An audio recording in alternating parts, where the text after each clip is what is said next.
Hey guys, welcome to the new episode. We found ourselves in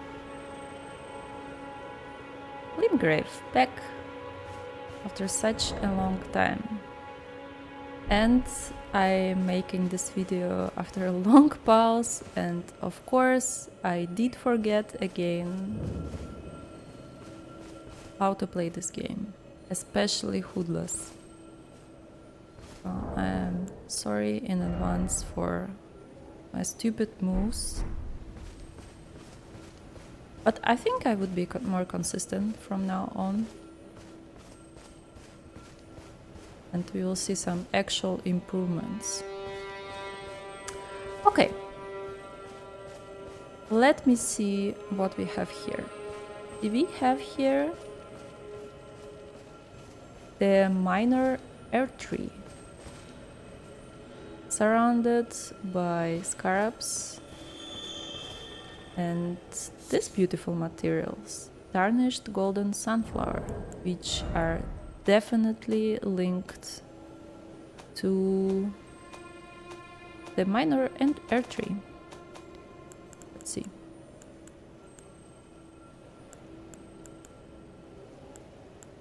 I think it was the golden one.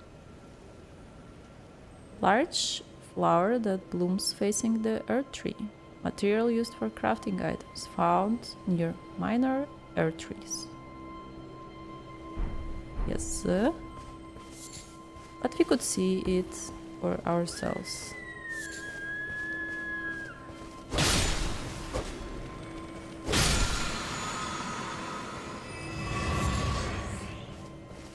So these ones are only giving us the flasks, nothing more. And maybe they are made to call for our attention, so we don't miss the minor air tree.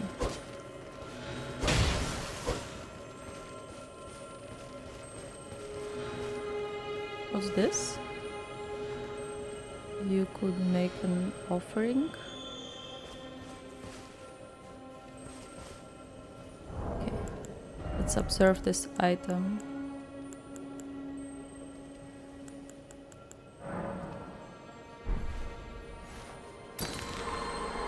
Oh my god. That's what I told you guys. I totally forgot how to play. Why I use this stone instead of this one. Okay. Now we see the surrounding better. I don't think I ever seen this vessel before. We should remember this for later and see if we have one near every earth tree we face. I'm sorry, I will skip the scarabs. I don't really care about them. And I'm sorry for church that is right behind my house.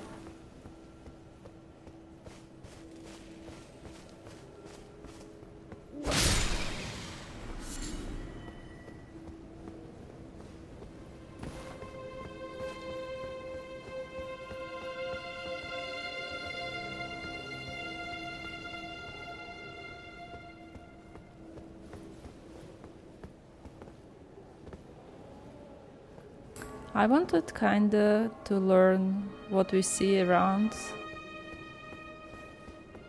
but we kinda see nothing.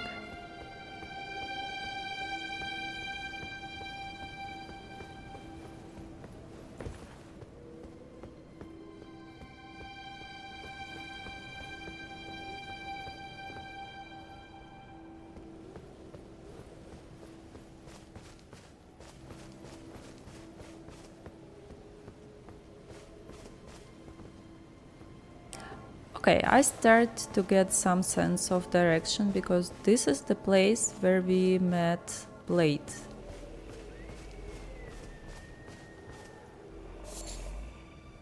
And the excrement, yeah, the Mistwood ruins, exactly. I will avoid the fight with this grizzly bear.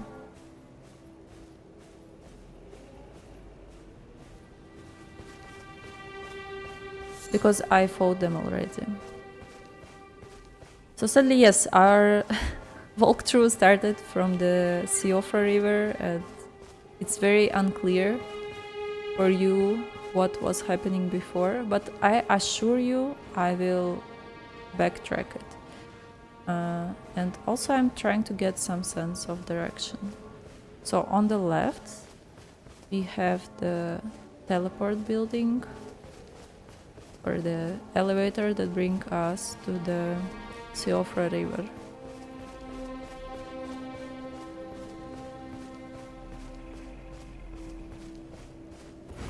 And if I follow this road, where do I go?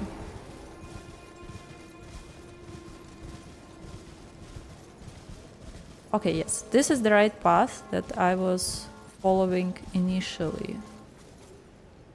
Because on the left there is a merchant, and on the right there should be the place where we just left from. Oh, interesting. This is the Fort Hate, and I also was there already. Okay, let's go to the right side.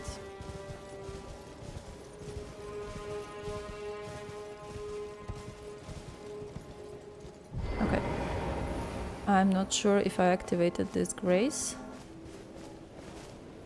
but let's do it nevertheless. Okay, Melina. Forgive me. I've been testing you to determine if the Elden Ring would truly have you, if you had the mettle to endure this long and arduous path. It seems my worries were unfounded. Torrent had your measure from the very start, whereas I merely pretended. There is but one other thing I can do to offer you guidance. I can take you to the Roundtable Hold, gathering place of tarnished champions, guided by grace.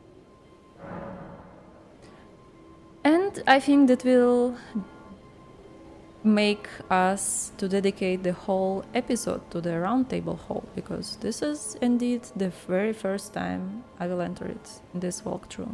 And let's accept.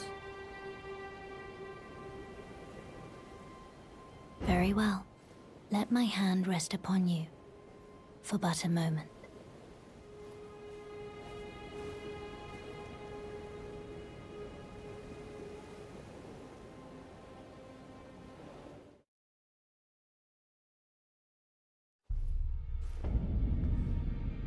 Okay. Be prepared for a lot of information. The curious fact that I thought you could get into Roundtable Hold exclusively by killing the Stormwake or Castle Hare, the Godric. But turned out to be if you kill the ancestral spirit, you will be also allowed. So let's speak to the owner of this place first.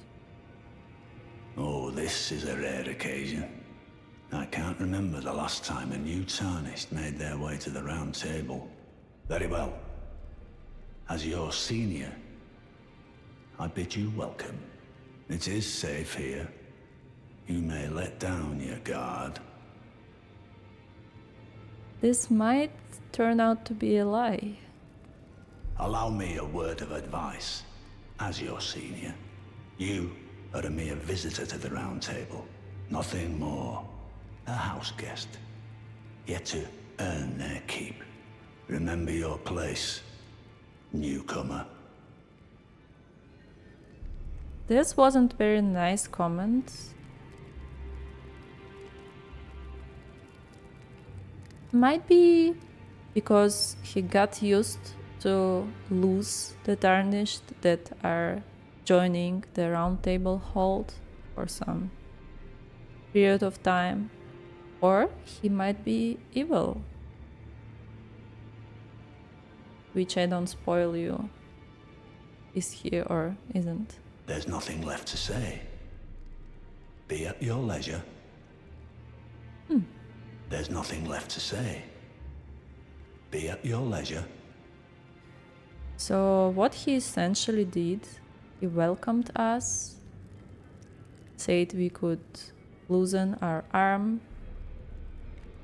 and then he said we should not feel like at home and loosen our arm too much. Very contradictory behavior. Okay, maybe I know now. So to get here inside, we will definitely need to kill Godric first. But let's just meet some other people in the room. I'm very eager to do his quest this time, because last time I totally ignored it, and to be fair, I have no idea about the gold mask. I mean, I read about it, but I never followed the quest myself. This guy, I kinda followed upon his quest, but with no deep understanding, and I think I ruined it at some point. So we will definitely try better this time. And this guy, I was super focused my last walkthrough on really trying with this guy. But how it turned out, boy oh boy. I wasn't expecting him to be that much of an asshole. So I really hope I can affect him in the better way. But let's speak with him first. Oh, I see you've just arrived. Welcome to the Roundtable Hold. I'm Corin, a man of the cloth. Corin. I teach incantations, the strength granted us by the two fingers, and explore the secrets of the Golden Order, so that one day, if a tarnished of the Roundtable Hold should become Elden Lord, I might counsel them, ensuring order regains its proper form, righting rule over men. By the way, do you still see it? The guidance of grace. I haven't decided yet if I want to follow the mainstream ending in this walkthrough. We will see. But I'm literally the holy Paladin, so I think I'm supposed to follow the grace and the Golden Order follow. You do? Wonderful news. Most tarnished are blind to it these days. You are something of a rare breed. Thank well, you. What do you say? Care to learn an incantation of the two fingers? Sure. So we first got introduced to the Golden Order and Two Fingers.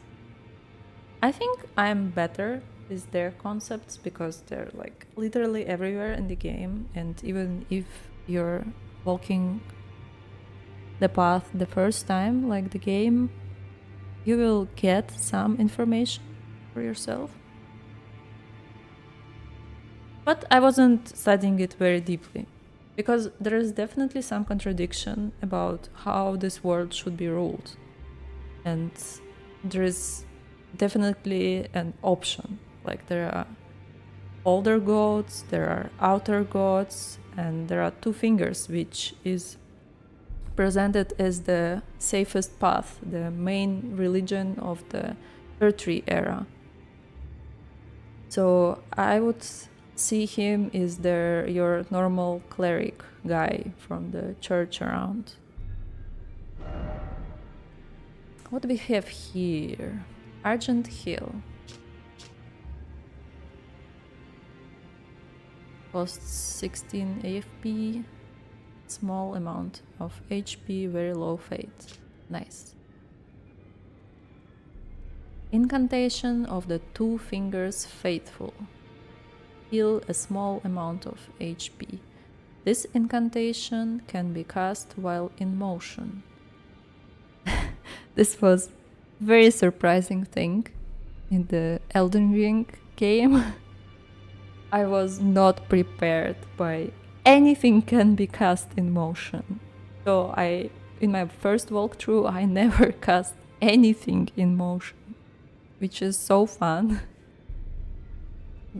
The Two Fingers has high hopes for the Tarnished, that even if they should be wounded, even should they fail, they will continue to fight for their duty.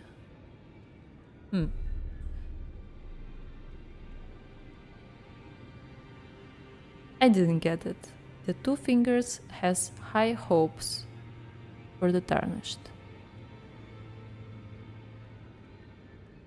So the Two Finger expects the Tarnished to still serve them even if they be wounded or fall. And again, they will continue to fight for their duty. Their whom? Two Fingers' duty or for their own duty? I think what they mean is their duty, which means Tarnished duty. So Two Fingers believe, teaching belief that the Tarnished should support his own duty using incantations like this.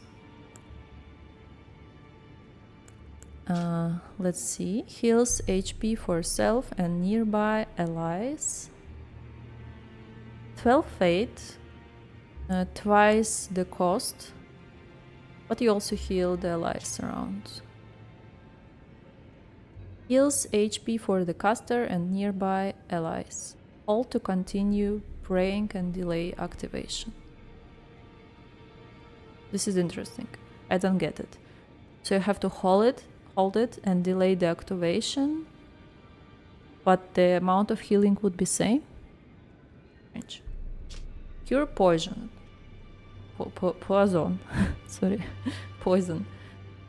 Alleviates poison buildup and cures poison. I like that the game is giving you a lot of options. I could actually use this one, not the crafting. Might be overwhelming a bit, but we need 10 fate, which is decent amount. Elevate, yes, nothing special. This incantation can be cast while in motion. Again, mind-blowing.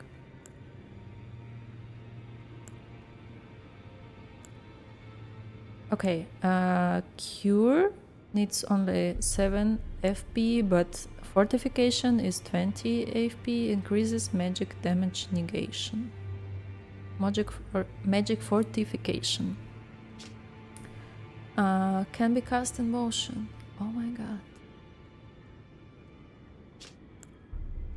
Increases fire damage negation, flame fortification. Oh, sorry, it has the different lore parts, so let's read it. Follow the path that has been set for you, and you will make enemies of all others, the monks, the sorcerers, the ancient dragon knights, and the scions of gold. Heed me, the lands between offers no welcome to the tarnished. Oh, yes, I do remember. I read this description before, and wow, I had no idea. I had no idea what is written here, and still don't have. Follow the path that has been set for you, which I suppose they mean the path of the grace. So the path of the golden order of two fingers. And you will make enemies of all others. The monks, the sorcerers, the ancient dragon knights, and the scions of gold. Heed me, the lands between offers no welcome to the tarnished. So far it's clear. If you will follow the golden order, you will make enemies among the sorcerers, the ancient dragon knights, and I have problems with two statements, the monks and the science of gold, because I consider the monks as the followers of the two-finger faithful. Like this guy, like Corhin called himself a cleric, so he's not a monk, yes? So monks are different kind of species. They are worshippers of other gods, supposed to be, I'm not sure. And Science of Gold, who I think they are kinda connected to the Godric and Grafting, because I think the very first boss that we meet was called like the Scion. I'm not sure, but he is also supposed to be the rejecting the fate of the two fingers. And again, hid me the lens between offers no welcome to the tarnish. How it is connected. But I could see the sense, maybe by the monks they mean fire monks, because we have here two fortification spells. Sorry, let's call them prayers. This is the right thing to call them, because you know what I found out from what I learned from the years of exploring the From Software games. This is a lot is hidden in the words. So if you use the right words, you will perceive the most messages, because here, for example, there might be a crucial difference between monks and clerics. Because, so this one is fortifies you from magic, which makes sense because sorcerers split from two fingers and Golden Order at some point, so they became enemies. So you need this spell to walk the path. And probably, yes, the fire monks also are worshippers of other gods, so they're enemies. And the last thing I don't understand is the phrase, the length between offers no welcome to the tarnished. It might be meaning that, hey, you're not welcome here, but so here you go, here you have some fortification spells to make your life easier in this cruel world that is not welcoming tarnished. So I kinda see now that Two Fingers faith is something that will give some sense of safety and strength to the newcomer tarnished. That also corresponds to the real world church. So this is nice. Let's go. Rejection. 9 FP, 12 fate. Produces a shockwave that pushes away foes. It's nice a name. Sorry, not the prayers. Incantations. From now on, no matter what, we will use this word. Incantation. Nothing less, nothing more. If I will ever use other word, punch me in the face. Okay. Produces a shockwave that knocks back nearby foes. Charging increases the size of the shockwave. Very nice. I definitely need to buy every one of it and use it just for fun. Arc tarnished. If you truly walk in faith, you must be prepared to reject all else. Yes, we kinda got it from this description. And this must be a small, like, sarcastic reference to the modern religion or to the real life religion where, yes, all forgiving, all this good stuff, you will save your soul, but you have to hate other religions, you know? Don't forget to kill all the enemies of your religion. Yes, that is fun. Okay, and this is quite other type of the incantations, but it's still an incantation. It should be important to know. Momentarily sparks flame from hands. FP cost 10. 8 fate. Incantation originating from a sinister prophecy. Incantation of 2 fingers faithful. So this is the vanilla stuff. And this is not your usual type of 2 fingers enjoyer stuff. Sinister prophecy. Momentarily sparks flame from the caster's hands.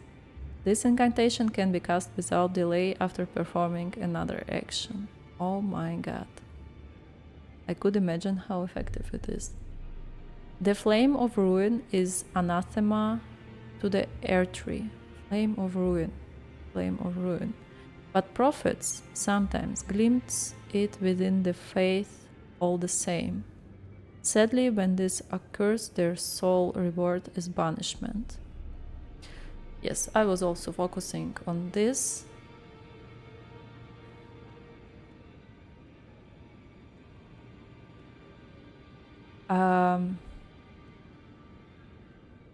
So the fire magic and forbidden flame, etc., it's not welcomed by the Golden Order, because fire is the antipode of the tree, of the great tree of life.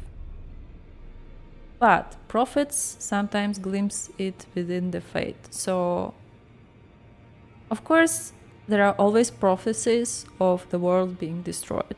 And in this exact case, the world would be destroyed by fire, which we kind of know could happen to Earl Tree.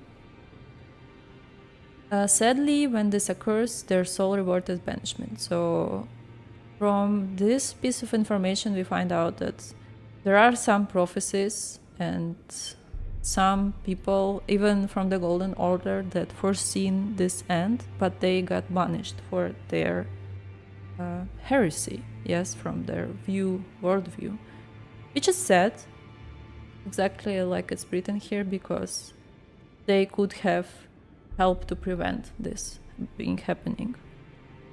The Flame of Ruin is anathema. Yes, so what we should remember from here, the Flame of Ruin, maybe it's important why it's called the Ruin, and that it is a heresy. That's why fire monks are heresy. Okay, it's same 11 cost, throws ball of raging fire, flame slings. That's nice that it's not called a fireball. 10 fate. Throw a ball of raging fire, charging enhances potency and causes the ball of fire to explode. Nice. Okay. That's all. And let's buy this one. I think I have even better heal. I'm not sure I will ever need it, but let's buy it. Anyway. May the Golden Order shine through you. Yes, let it shine through me. Further study of incantations, is it? I can happily spare the time and applaud your enthusiasm. It's very cute. May the Golden Order shine through you. Okay. Orhin. The Golden Order cleric. We are done with you for now. Let's move to this other figure. I don't believe we've met. I'm known as D. I hunt down those who live in death and weed their death root. Heed my warning. Those who live in death should be left well alone. All the more should you spy a mariner among their number, unless you wish to lay down your life in vain. Okay. He is a cute guy. Sorry, I forgot to... Okay, no, let's not be ADHD. Let's finish with him first. So, he introduced himself like a normal, educated, well-mannered person would do. going back to this guy who didn't introduce himself, and he's giving away his arrogance by this. Corhin also, first thing, he introduced himself. So he gives the vibe of some noble, but also he said he is the hunter of those who live in death. And the next thing he's taught us that the warning, we should not have any matters with those who live in death. Let's explore his appearance very short. I mean, this is one of the most beautiful and unusual set of armor we would ever see. I'm not sure if I could use my magnifying glass. Where it is? Just don't want to throw anything at him. Okay, I think, yeah, like this. So as you can see, the armor is split in two by the colors and design. One is the dual golden one, which is his part. So because the helm and the head is covered in the same color, and other part is silvery. And we already know that he has a brother, and probably he's holding the head of his brother. But these two fake arms, oh my god. I mean, this armor is just majestic. It's so cool. It could already tell us the story. Just if we would never speak to this guy, we would be already able to deduct half of his drama, at least half. So yes, he's kind of holding, nurturing some other guy, the boy with the nice locks. He has golden locks, and this guy has white or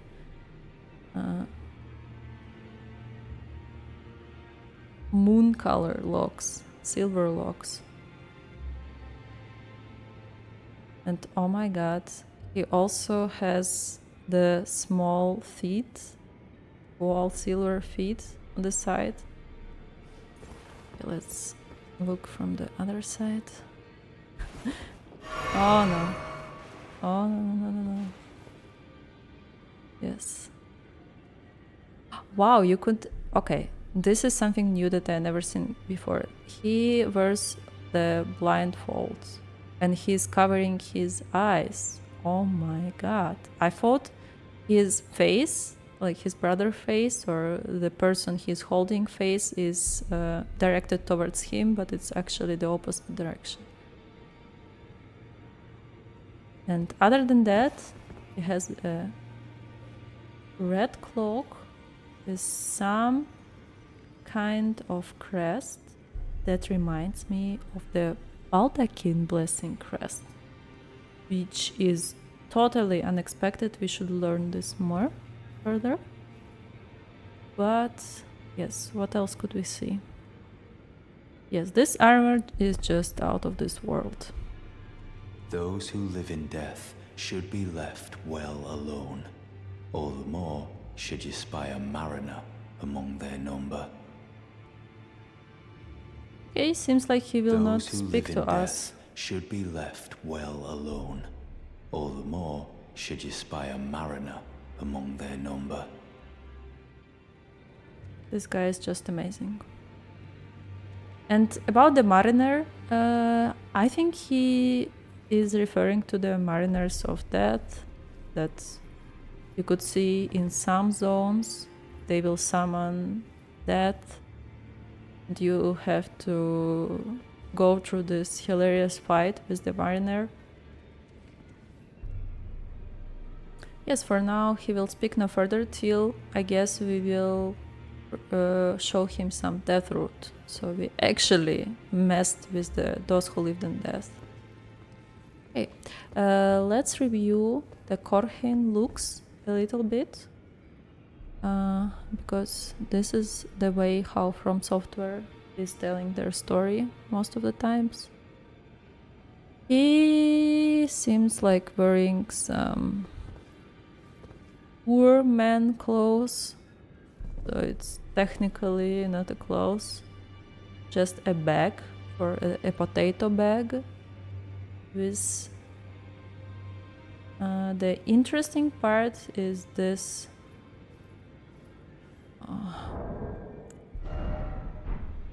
I also have it. It's not a lantern.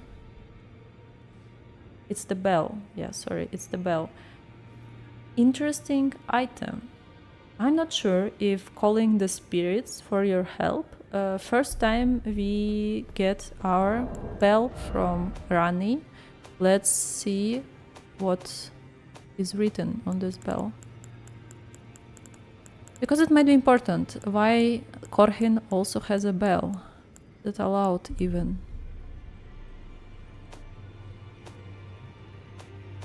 Okay, maybe it's in the key items here, no? Yes. Spirit calling bell. Bell that summons various spirits from ashen items. Spirits can only be summoned in the vicinity of a rebirth monument. When summoning is possible, the monument icon will be visible. Only one type of spirit may be summoned at once. So sadly, it has no lore into it. But we was giving it by Rani, and I'm not sure that summoning spirits is something that Golden Order would be happy about. It gives more magic and sorcery vibe other than like faith and incantations vibe. So this is very interesting to find out what is this bell. Other than that, he's wearing very interesting headpiece.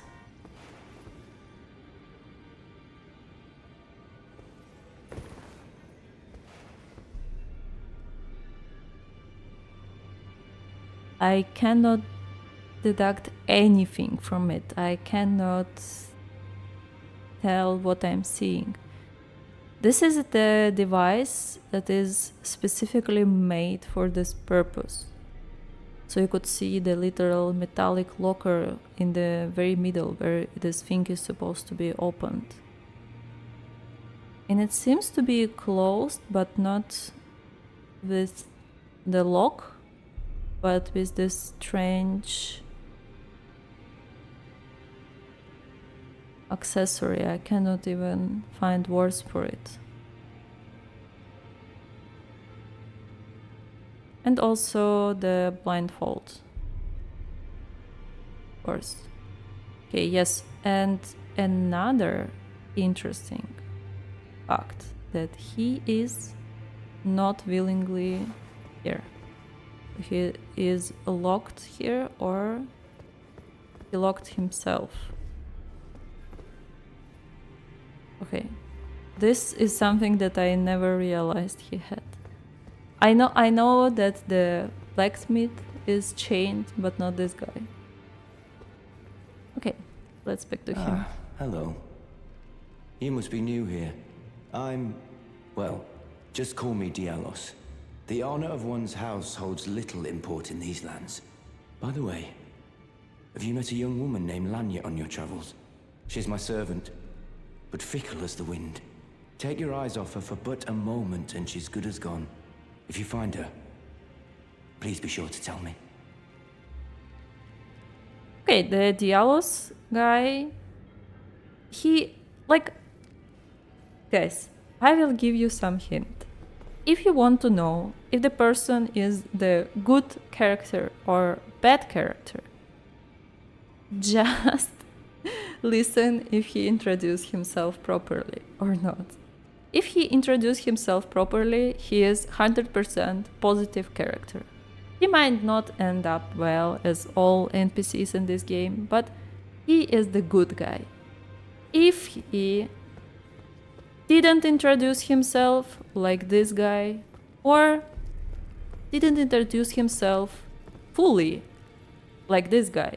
He just told us his name and not even the full name, and maybe even not his real name. And he didn't told what he is doing. So the proper, I will just make you, like, remind you what is the proper introduction is. Hello, my name is name, surname, or name and full title, and then I am doing here this. I am an explorer, I am a hunter, I am a tarnished, I am the cleric, I am the, I don't know, father of God, I am the son of God, I am the ruler of this land. So this is the proper introduction. This isn't the proper introduction. This is like, hi, my name is nickname, and then silence. So this guy is shady just by how he presents himself, as well as this guy, of course. And another hint, normally in the real world, if the guy also introduced himself, he will show his face. He will he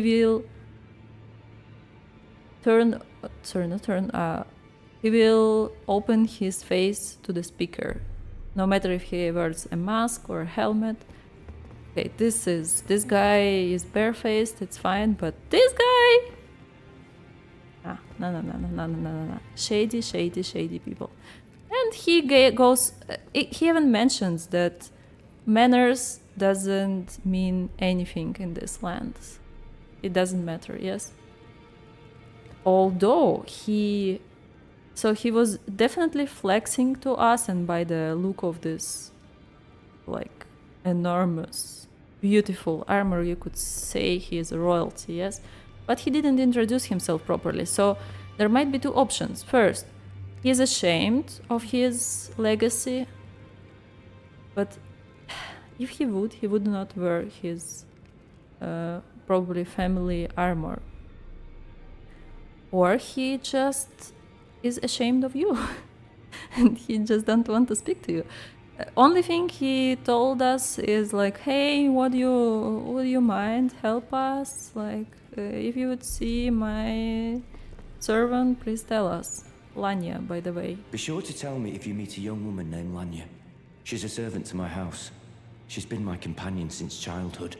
I've lost count of the number of times I've had to find her like this. Honestly, she's such a little tomboy. Be sure to tell me if you meet a young... She's a servant to my house. She's been my companion. Servant of his house. Which house? Tell us, you fucker. What is your house? Definitely. Very rich. Very rich.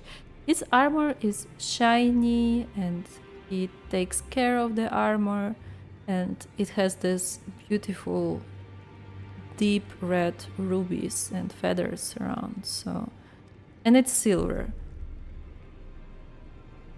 So silver is giving don't believe this vibe, same as here. So silver is a moon and gold is sun, and I think you could go back to the like Japanese religion, like Shinto, and I think it is taking the roots there. So, but I will not make you cringe because I don't really know nothing about it, but I just know that sun and moon is much more important to Japanese religion than to like Christian ones. Yes, it plays bigger role there. So I would consider everyone or everything that is from silver be connected to sorcery and eventually to something bad. Like not bad, but not specifically good or right. Yes, so Golden Order says for itself. Gold is good, gold is light. So this guy is shady all along. All his appearance, how he behaves is giving the shady vibes. Also, here on the back you could see what the hell. He literally wears a vampire bat, a hairy vampire bat or some kind of monster on his back. And also the black cloak with something that also reminds me of the Baldakin blessing, but maybe different pattern and size. We'll just remember. Also, what I would like to mention here, the statues. Let's see. This is very important because we have to some statues to identify. So let's see what we see here. Do you see the same thing? We see the root with the flower coming from earth. We've seen the roots on the statues that were destroyed at the Siofa River. You see the same root? I think it has the connection with the Earth Tree, and Earth Tree tablet is also connected. What is interesting is the face. I'm pretty sure there is something wrong with the face. The face is deformed. I'm sorry, but the face is not right. It's definitely one person, and by the simple attire, you could say it's kind of some worshipper or cleric of the Earth Tree, maybe some more important figure. And only here we have something different.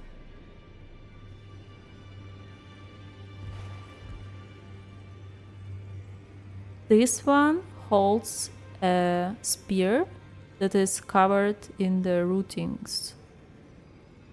Also golden one, like the Earth Tree. And this headpiece we see in one place, and let me remind you the place, the Earth Tree Knights. So this is definitely some Earth Tree attire. Also the cloak has the floral motifs, and on the chest you could see the tablet or the carvings again of the Earth Tree. So these are the defenders of the Earth Tree here. So this round table hold is built for and by some Earth Tree worshippers. And just spoiler, but this is Marika, which is also an important figure to Golden Order. Okay, let's go here first. I mean, maybe it wasn't the best to go here first because I want to jump right in and fight, but we will not do it. Here we could see the gallery of people that are relevant to Golden Order. This is Earth Tree. This is the first Elden Lord. This is, I don't know who, but judging by the red hair, must be Radagon. But who is this? I have no idea. I think this might be Miquella, because of the pale hair and young appearance. I think this Miquella. So this is the gallery of the royal family. Let's go here. Okay. Some armor, some display of the beautiful armor. Wow. Whose crest is this on the shields there? Probably the Earth Tree. Yes, there is a Sirosh. So this is the crest of the first Elden Lord. And this is his picture. And it is a little bit tilted to the side. I'm not sure. Maybe it's trying to show off not the respect, but the opposite. The guns word here as well. Okay, let's pick to another character. Let's judge his appearance first. First, he's chained. He's a prisoner here. And second, he is the part of the ship. We will meet these guys soon enough that look like him. And we'll speak more about them and how they end up looking like this. But for now, nothing special. You're a new face. No matter. It's all the same. Lay out your arms. Let's get smithing. Smithing Master Hugh. Okay, this is another type of character that does not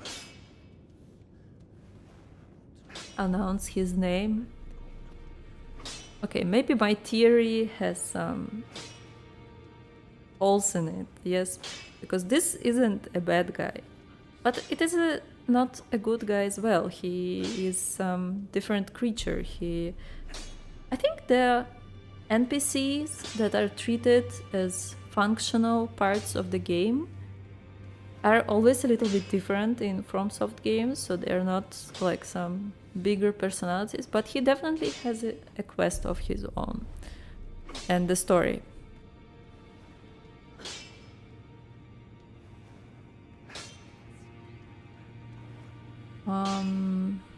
I'm not sure we could do anything right now, anything useful. Maybe we could unload our inventory for now.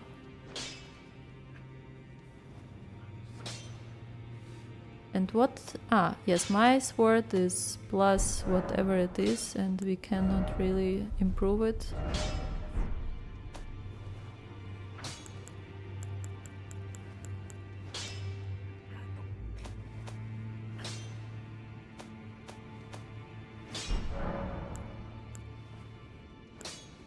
Let's ask him about chains. I see you've noticed the chains.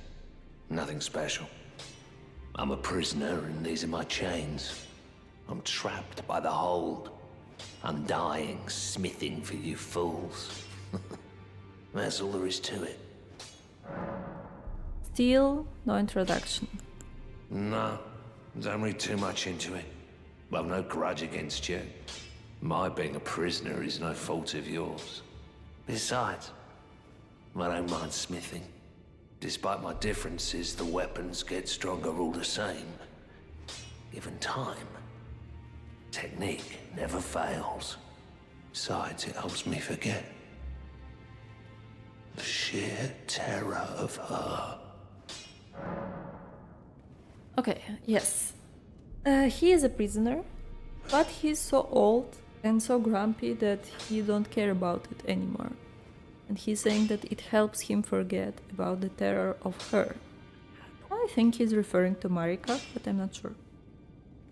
So we have some questions about him. Why he looks like this? And who imprisoned him here? And so far, no more useful information. Another room, and in this room we have again the emblem of the earth tree, some cutlery, and probably Mikola portrait, and or maybe even it is Marika in some of her years, and this is Marika and her tree. And okay, I cannot see what's on this picture because of the fire and reflects.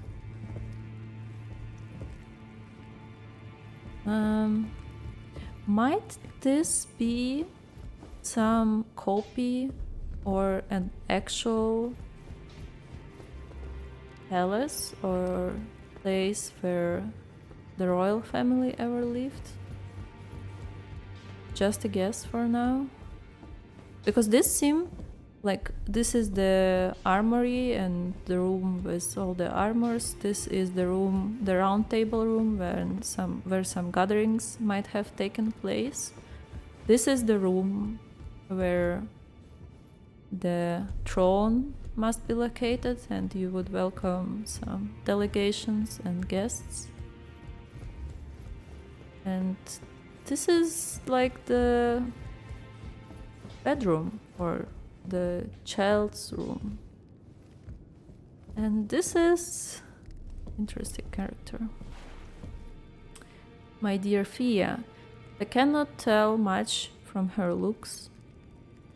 We know that she's tarnished from the very beginning of the game, the trailer. And her looks does not give us much information.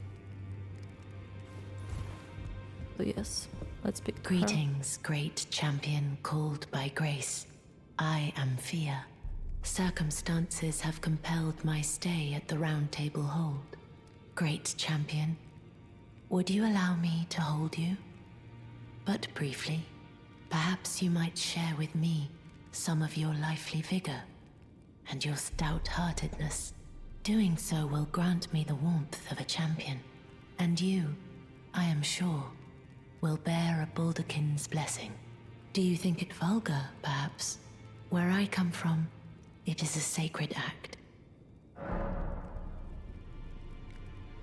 Okay, again, she told us her name, but she still has her face covered. She didn't tell us what she is doing here, but he immediately told us she's a prisoner. This also gives us a little bit of vibe of if the person is being good or bad, because Orhin was also chained, but he didn't mention it. The blacksmith Hook was also chained, but unless we asked about it directly, he didn't told us. And first thing that she told us, but in the very royal and nice manner, that he is held here not by her own will. You could see she's a shady character, or at least not very proud and open and rightful. And just for a roleplay, I will not hug her because I know what does it mean. I understand. Your disdain is only natural, but should you change your mind, come pay me another visit.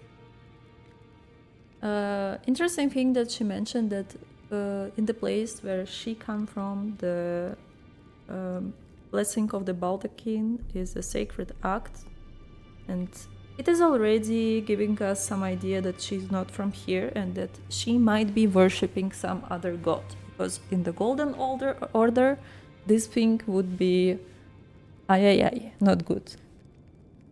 But in her realm, it's very fine. Oh, my dear, had a change of heart already. I understand your disdain, but should you change your... Come pay me another... We'll see what we are gonna do. Maybe for now we will not follow her quest. Let me explore these places very fast. Another Radagon and Earth-Tree.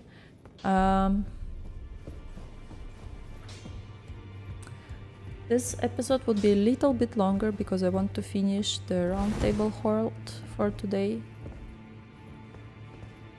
Okay. This is where the kitchen should be located. A lot of Earth-Tree crests. Yes, let's enter this room. And this is the dining room. So this is giving the royal house to me. Is it the copy or the real house of the royal family? I'm not sure, we will know. But it's definitely giving the vibe. Okay, what do we have here? Krepos Black Key Crossbow.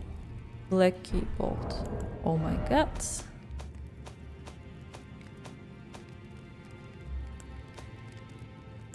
Krepos Black Key Crossbow. First of all, it has the same amount of strength and dex needed. There's a crossbow. Okay, so far nothing special. Black crossbow featuring a long stock, used for sniping. It has a very long range. Yes, sorry, the range was big. So 47. Okay, I cannot compare. It's like 50. But I think it's one of the biggest among the crossbows. Weapon of Krepos, who served the two fingers from the shadows of Roundtable as the head confessor.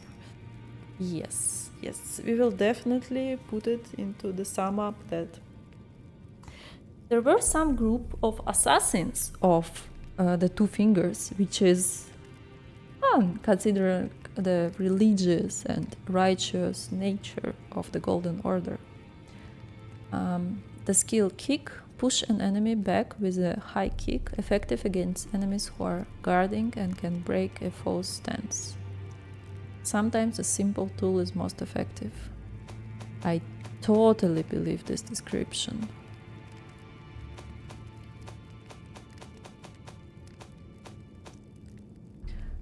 Okay. Black Key Bolt. Bolt used in the Krepos Black Key crossbow, an assassin's tool of exquisite craftsmanship. The intricate spiral tip bores deep, injecting scarlet rot far into the flesh of its target. Here we have the first connection of the royal family, Golden Order, and the rot. Because why would the assassin of the Golden Order use the scarlet rot tips for his weapon? Yes? This is the first connection and not the last connection. And also a very nice piece of lore about the assassins, which is immediately giving some like unillusionment, like clearing the delusionment about the Golden Order being a nicest religion and political and social figure in this world. So we already know that we have some heresy going on, like some fire theories, like the theories of the end of the Earth Tree. We have the assassins, who were the official part of the Golden Order, and we already have some evidence that if you don't follow their religion, they will make you enemies, so they will not welcome you if you have some other beliefs. And this is the kitchen, by the way, right next to the dining room. Very handy.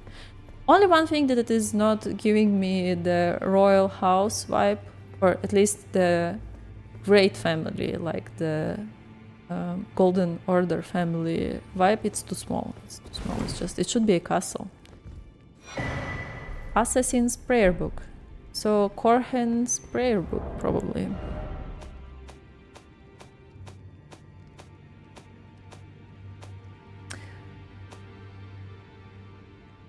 Oh, sorry, not Korhen. We will give it to Korhen, but the prayer book is by the same assassin, I believe. It should be in the key items. Yes. Give to a learned cleric to acquire new incantation. Prayer book of the Roundtable's Hold Assassins can be given to a learned cleric to gain access to the following incantation: Assassin's Approach and Darkness. Oh yes, oh yes. Sorry, it was the Krepos prayer book, probably. Krepos. Okay.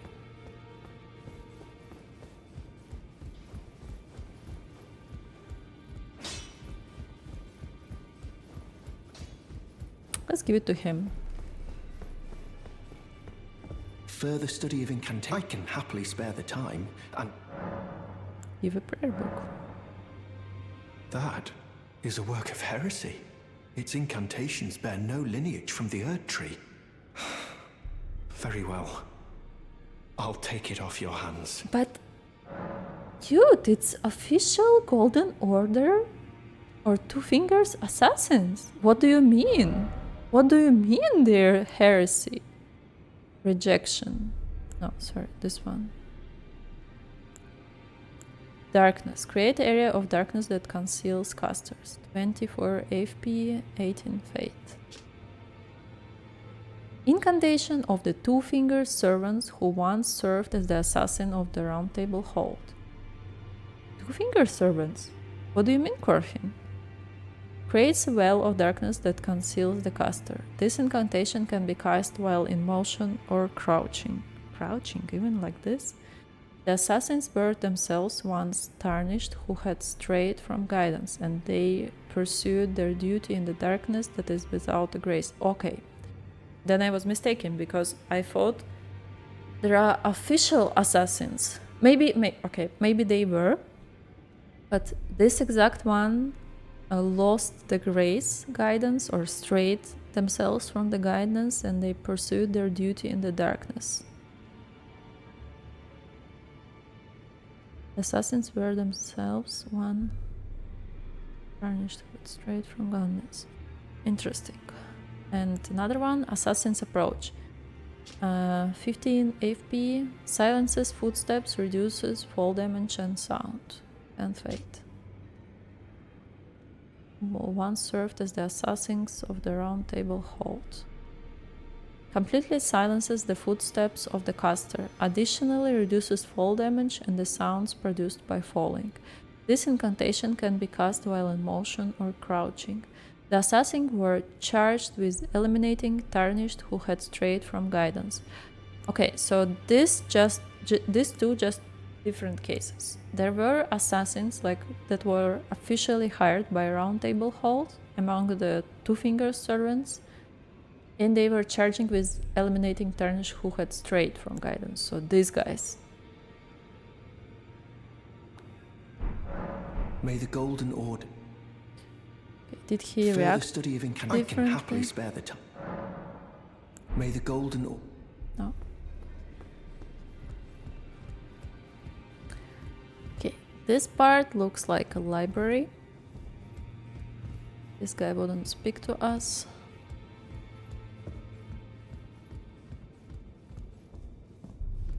Another picture of the first Elden Lord. Okay, and here we face these girls, this old lady's first time. Have no bell bearings, and we could buy some stuff. Very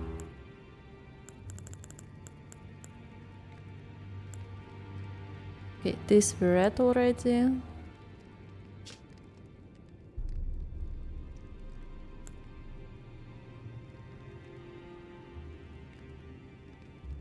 So, they sell items that alleviates poison, blood loss, frost and frostbite, and sleep. All these ailments have their source. I'm also curious why they don't sell the one that is helping against the rot. Ruin fragment, which makes sense.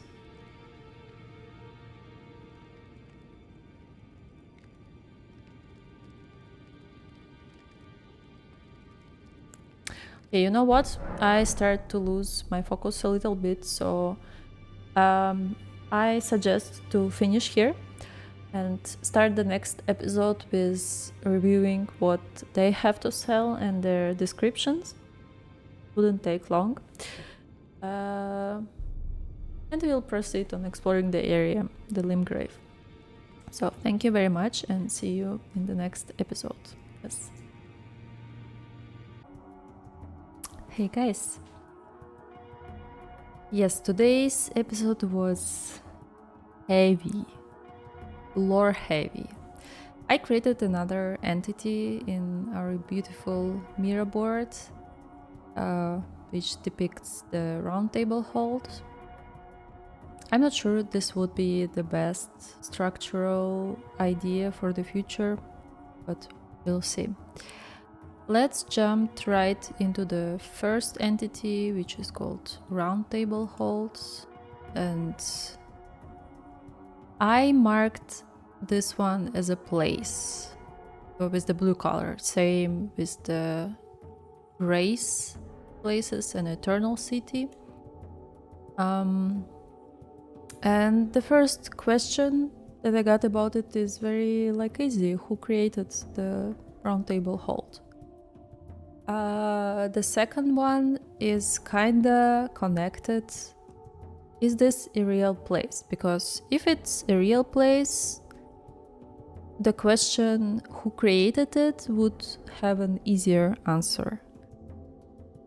If this is a place in some parallel universe, some sorcery, some copy, some illusion, some... I can explain what entity this might be.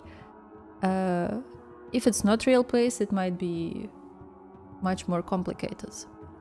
And if it is a real place indeed, why it is not accessible from the outside world. Also, as you remember, we were wandering through the rooms of the Roundtable Hold and we discovered everything that a perfect family would need for their lives. So, is this a royal residence? And who lived here, if someone? And is this family somehow connected to the royal family? Because portraits everywhere, throne, room, etc. What are the statues? 2 statues that are near the way to the bedroom and to the armory we were able to get are the guardians of the Earth Tree because of their helmets and the ornaments around them. But what are the rest? So what are these guys with their face mildly disformed? This part of the lore is dedicated to the assassins. Maybe it will make sense to start with Two Fingers entity, but I'm not sure. Let's walk through everything that I've written here. So, as the assassins approach the item description, so this is the incantation, actually, let's put it here. For the clarity, incantation says. This is the incantation. Okay, maybe it was too much because we already have it here. Incantation of Two-Finger servants who once served as the assassins of the Roundtable Hold. So, who ordered the assassins group to be created? This might be connected to the question of who is the owner or creator of the Roundtable Hold and why assassins would need it. This question is partially answered here.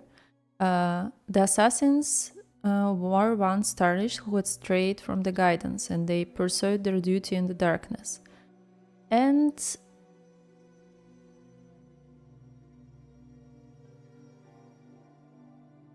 here, the assassins were charged with the eliminating tarnished who had strayed from the guidance. This is a little bit contradictory to me, but it still answers the question about what are assassins doing, what were their goal initially. So they were in place to eliminate tarnished who strayed from the guidance and didn't want to follow her. But in the same time, to become an assassin, you have to stray from guidance and pursue their duty in the darkness without grace. So I'm not sure what was the first. So you first have to become an assassin and then you will be strayed from grace by hunting other tarnished or vice versa. So this is the open question. Also, it was very kind to give us the name of the main assassin who was storing his belongings right in the Roundtable Hold, in the kitchen and in the dining room. We found the Krepus Blackie crossbow, which says weapon of Krepus, who served the Two Fingers from the shadows of the Roundtable as a head confessor. I was first unsure what confessor is. He clearly was an assassin, but like what was exactly was Confessor. But then the Black Key Bolt says an assassin tool of exquisite craftsmanship. So I just thought he was kind of the head of the Roundtable Hold assassins. So this is just a rank name of the main assassin, let's say so. Another interesting small question was the Black Key Bolt description that injecting Scarlet Rot far into the flesh of its target. Why Roundtable Hold Assassin had access to Scarlet Rot?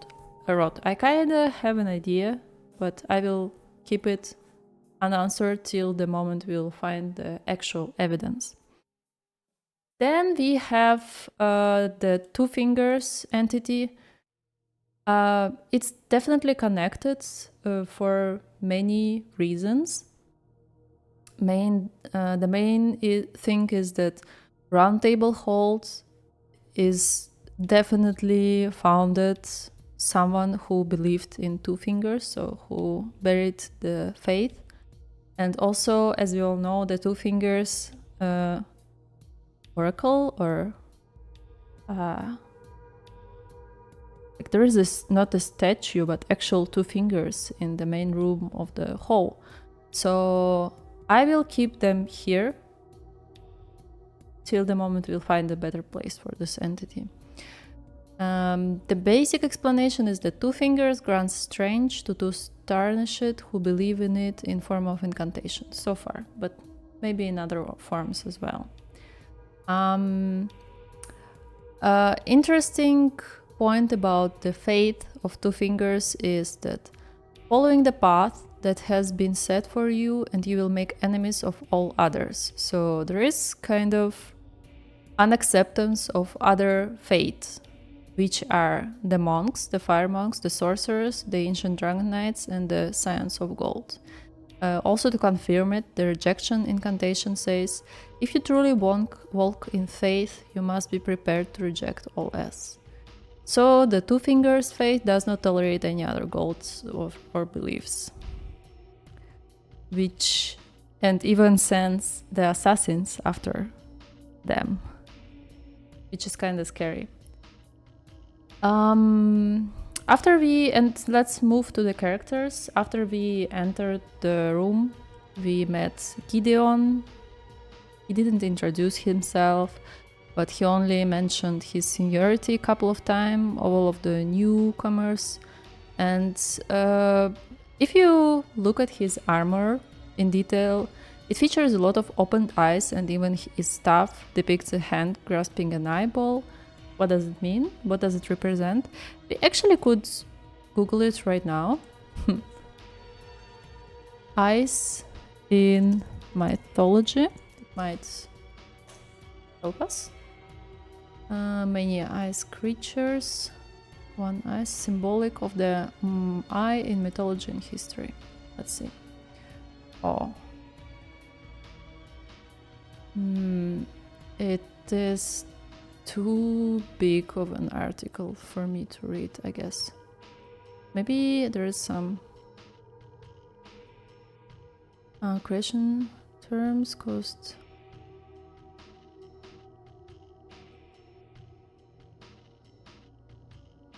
Or new moon, dark face. Okay, maybe symbolics of an eye.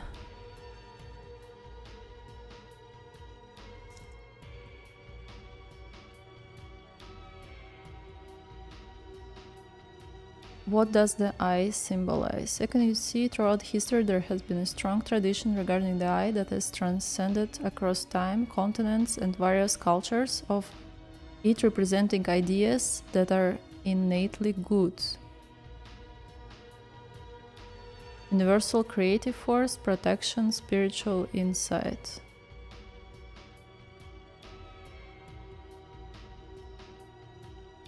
For good or evil from earliest times. The reminder of the great spirit that does keep a watchful gaze on us all time. They represent the protection of divine providence. Oh my god, so many ideas.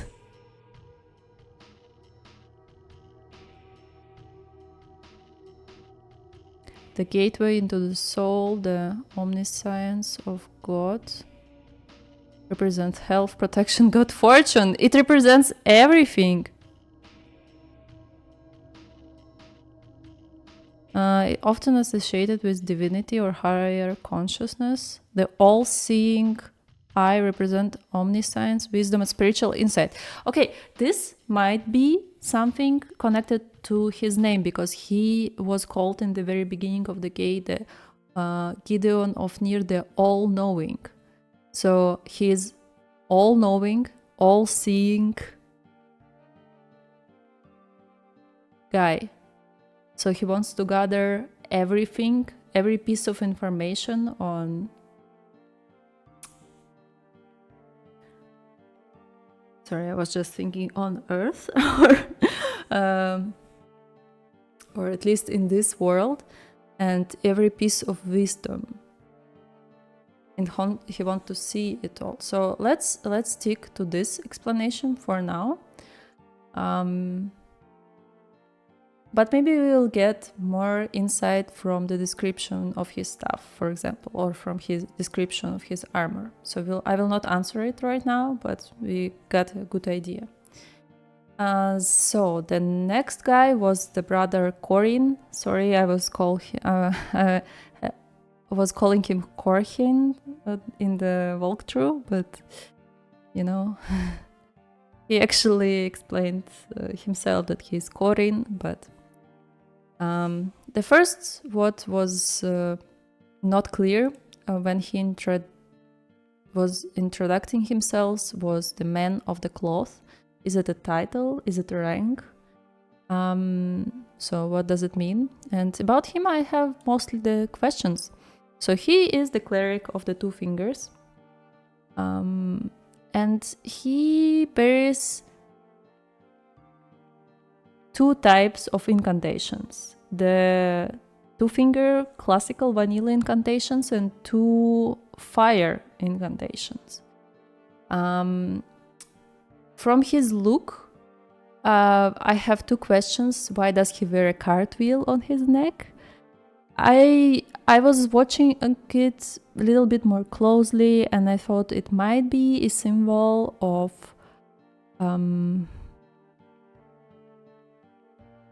like banishment, or maybe the symbol of trial. So he was keeping himself through some trial for the gods. I'm not sure. Also, why does he wear a bell on his belt? Like, is it some special bell to summon the spirits, or it's not connected? Why is he blindfolded as well? Is he blind, or it's just also part of the fate to see the guidance of grace better? And why is he chained? I also, while watching it second time, I wasn't sure if the chain actually goes to the wall or it's fixed somehow, because it looks like it's just on the floor and he willingly carries it, and it's not actually bounding him to something on the floor. Why Corin, given the assassin prayer book that we found in the kitchen, calls this a work of heresy? Because the description says that this incantation bears no, and he said this incantation bears no lineage from the Earth Tree, but this is the incantation of the Roundtable hold assassins, and they were the two-finger servants. So maybe purely, only answer I have, it's maybe purely because of its dark nature. So it's not like, as he said, it bears no lineage from the Earth Tree. But going back to the description of the assassins, it's kinda, they live without the grace, so they are heretics, but they are still used. So I think answering the question who ordered the assassin group to be created will maybe give us some insight on this question as well.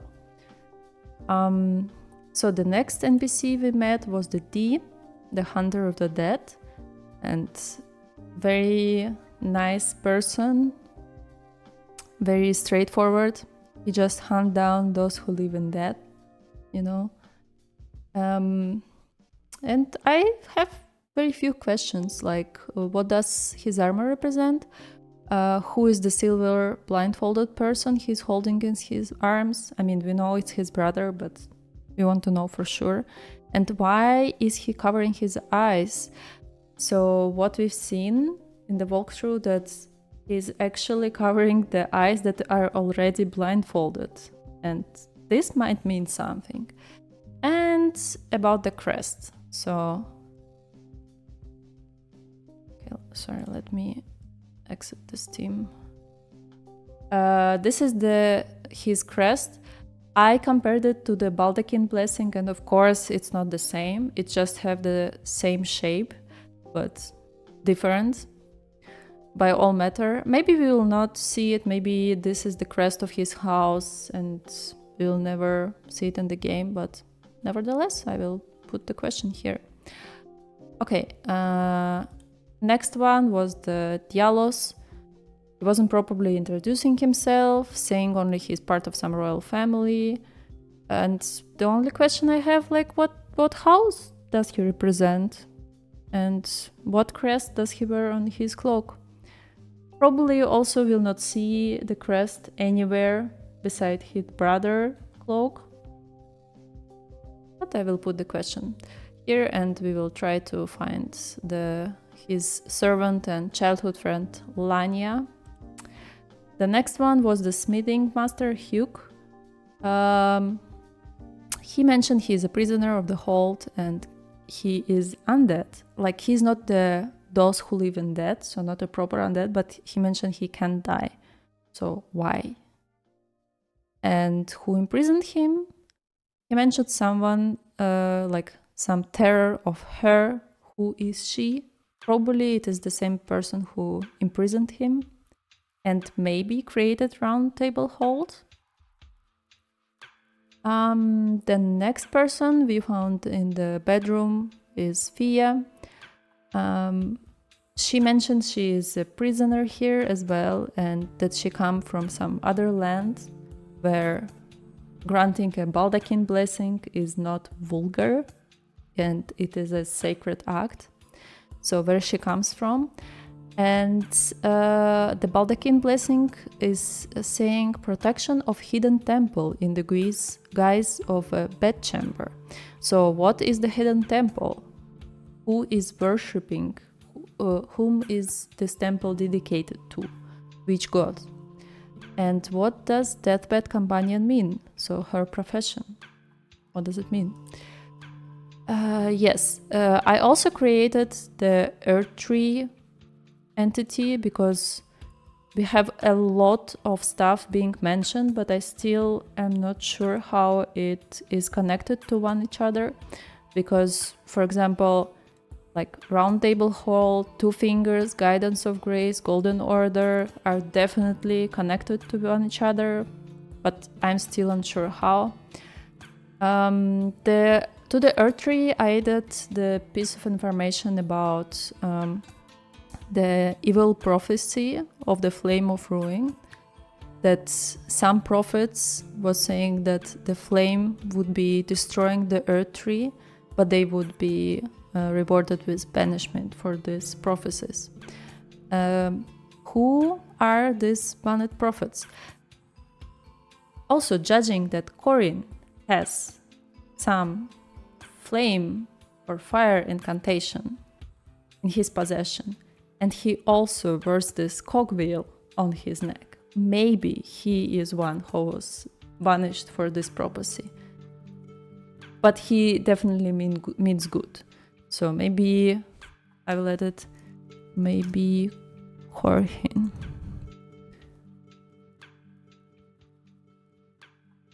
Yes, to the Melina, standard questions: who is she? What is her connection to the Grace? Why she had Torrent? and why she has the power to teleport us to the Roundtable hold. Because she clearly teleported us, or maybe put us to sleep and we got transferred somehow there. Yes, this is the old one. These ones I created just to have it here because they were mentioned. And yeah, who are tarnished? Default question. Yes, this was very big piece of information, more like a lot of NPCs. We will not see this very often in the future. But I was happy to analyze all the armor and look of the NPCs to get to know them more, and like the game does a great job to tell us the story through the armor and through their look. And on this note, I would like to thank you and see you in the next episode.